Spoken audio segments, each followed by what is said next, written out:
We had our food. Washing up was my job. আমাদের খাবার ready, আর washing up was my job, ধোয়াধুয়ির কাজটা আমারই ছিল। Shri and Pammi went to sleep early. Shri আর পাম্মি তাড়াতাড়ি শুতে চলে যায়।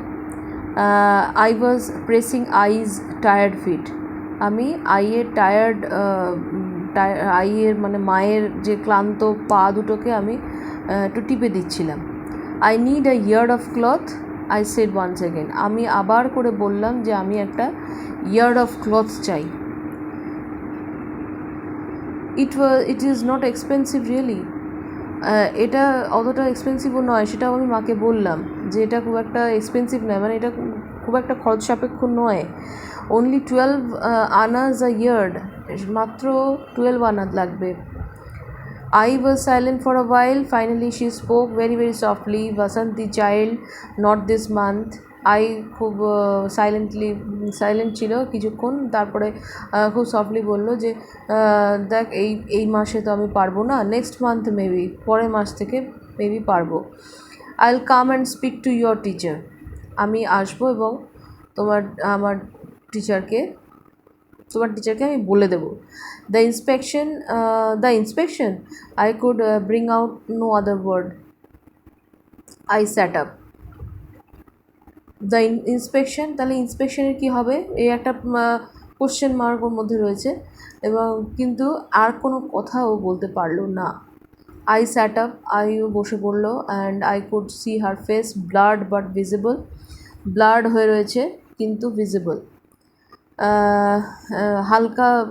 হালকা আলো, যে পার্পল হেজে মুখটা খুব একটা পরিষ্কার দেখা যাচ্ছে না, বাট কিছুটা দেখা যাচ্ছে। The tenants lantern helped me see. টেন্যান্টের ল্যান্টার্নটা, আমি ওই ভাড়াটিয়ার ল্যান্টার্নটা আমাদেরকে হেল্প করছে। Don't worry child, I am there aren't I. আমি তো আছি, তোমরা তো চিন্তা করো না, মা বলছেন। আইল সি ইউর ইন্সপেক্ট্রেসকেও আমি বলবো। After a short pause, she took a deep breath and whispered.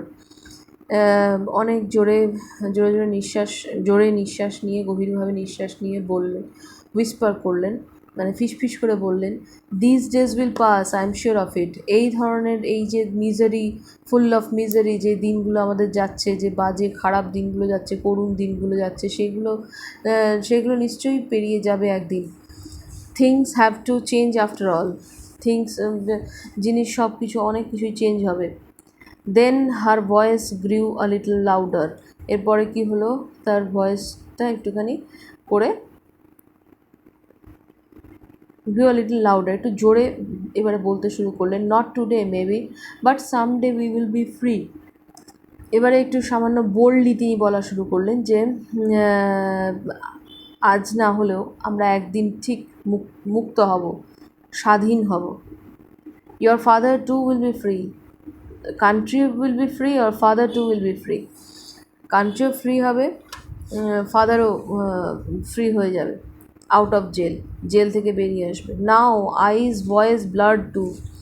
আইর voice আবার ব্লাড হয়ে গেছে। শি কন্টিনিউড, আবার ব্লাড হয়ে গেছে মানে কি, আবার একটুখানি গলাটা চেপে গেছে, একটু কষ্টে। She continued, the purple hedge cannot last for ever. এই পার্পল হেজ কখনো সারা জীবন ধরে চলবে না। ইট হ্যাজ টু গো, এটাকে যেতেই হবে। We will be free, God willing, I said it too. হ্যাঁ, এবারে বাসন্তী বলছে, হ্যাঁ, গড যদি মনে করেন, যে ঠাকুর যদি মনে করেন, ঠাকুরের ইচ্ছা, তবেই আমরা মুক্ত হব, আমরা স্বাধীন হব। Suddenly I flared up. এই কথাটা শুনে সাডেনলি আই কিন্তু রেগে গেলেন, বললেন যে গড উইলিং, সবই কি ভগবানের ইচ্ছে? What has God to do with it? God কী করবে? So many of our people are languishing in jails. অনেক মানুষ আছে যারা জেলের মধ্যে প্রচণ্ড পরিমাণে কষ্টের মধ্যে আছে। So many children are waiting for their fathers to return. অনেকে তাদের বাবার আসার জন্য ওয়েট করছে। All this can not be for nothing. সব কিছু এমনি নয়। We will be free one day. সব কিছু বৃথা হতে পারে না, আমরা একদিন ঠিক স্বাধীন হব। And then there will be everything for everyone. তখন সবার জন্য সব কিছু থাকবে। Ai's words made me feel very happy.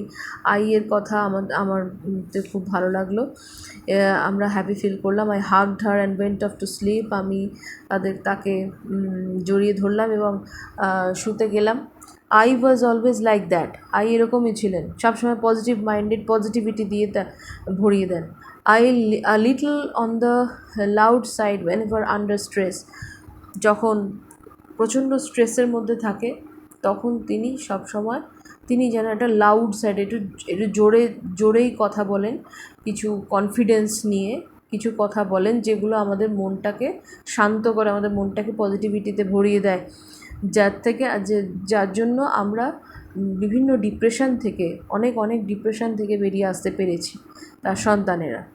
But she gave speeches I believe before I was born. আমি জন্মাবার আগে থেকেই বোধহয় তিনি স্পিচ দেন, তিনি ভালো বক্তা ছিলেন। When she made a speech she had no fear, none at all. তিনি খুব বোল্ড হয়ে যান, তখন বোল্ড অ্যান্ড ব্রেভ হয়ে যান যখন তিনি স্পিচ দেন। The purple haze bathed the needle work, the inspectress. এই পার্পল হেজটা সব কিছু ভুলিয়ে দিল, যেন নিডল ওয়ার্ক, ইন্সপেক্ট্রেস, সমস্ত কিছু, everything in its purple glory. এর পার্পল গ্লোরিতে যেন সব কিছু ধুয়ে দিল। But the class teacher did not stop making her demand. কিন্তু class teacher did not stop making her demand. Class teacher কিন্তু কিছুতেই ভুলে গেলেন না ওই ইয়ার্ড অফ ক্লথের কথা। Not that I asked Ai again. আইকেও আমি কোনোদিন আর জিজ্ঞেস করিনি, আর একবারও জিজ্ঞেস করিনি। We are preparing for the welcome ceremony. আমরা প্রিপেয়ার করছিলাম ওয়েলকাম সেরিমনির জন্য। কার ওয়েলকামের জন্য? ইন্সপেক্ট্রেসের welcome ceremony. I was going to be the leader of the welcome group. ওই ওয়েলকাম গ্রুপের লিডার ছিলাম আমি। So the teacher stopped pestering me. এবার টিচারও ওই জন্য আর বেশি ঘাটাচ্ছেন না আমাকে, মানে আমাকে বেশি ডিস্টার্ব করছেন না। I was busy with her school. আইও বিজি ছিল স্কুল নিয়ে। The inspection was to be held in our school too, কারণ ইন্সপেকশন তার স্কুলেও আসবে। So she was late every evening. প্রত্যেক ইভিনিংয়ে তিনিও লেট থাকতেন। When she came home, we exchanged notes, what the school was doing for the inspection and what we were doing for us. কি inspection, আমাদের ইন্সপেকশনে কী হলো, আমাদের স্কুলে কী হলো এবং তার স্কুলে কী হলো, সেসব নিয়ে আমরা তখন আলোচনা করতাম।